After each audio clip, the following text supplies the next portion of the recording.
A woman is recovering tonight after 3 different agencies worked together to save her from the Columbia River. Yeah, pretty incredible story. Fox 12's Bridget Chavez is walking us through the rescue.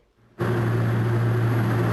call came in just before 7 o'clock Tuesday morning that a woman possibly jumped from the I-205 bridge into the Columbia River. We had a marker where she fell from. And so Portland Engine 2 had dropped a drop rope with a cone on it, which marked a spot for Rescue Boat 17 and us, so we had a visual when her last known location was. 3 rescue boats from Portland Fire and Rescue, the Vancouver Fire Department, and the Coast Guard began a coordinated search.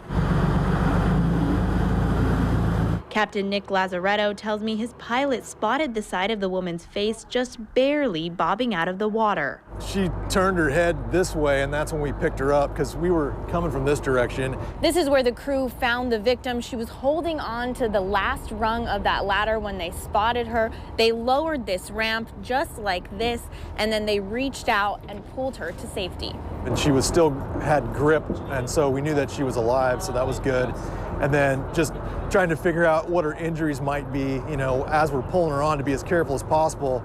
But at that point, you just got to get her out of the water. Lazaretto estimates the woman fell about 80 feet. It's fairly shallow here, and I mean, she could have sustained any number of injuries despite the hypothermia, which would have just compounded it. But yeah, no obvious injuries, so she was very fortunate. Right now, the water in the Columbia is about 54 degrees. Lazaretto says holding on to that ladder played a big part in saving her life. The outcome would have been much worse if she would have had to try to swim. Once we got her on the deck and realized that, hey, the injuries, we don't see any obvious injuries. The hypothermia thing is the thing that's most concerning.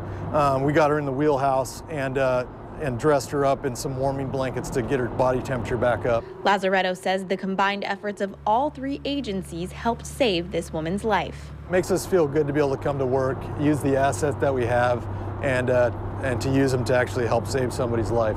And you know, it was a good feeling yesterday for the whole crew and everybody that was involved in the incident. Bridget Chavez, Fox 12 Oregon.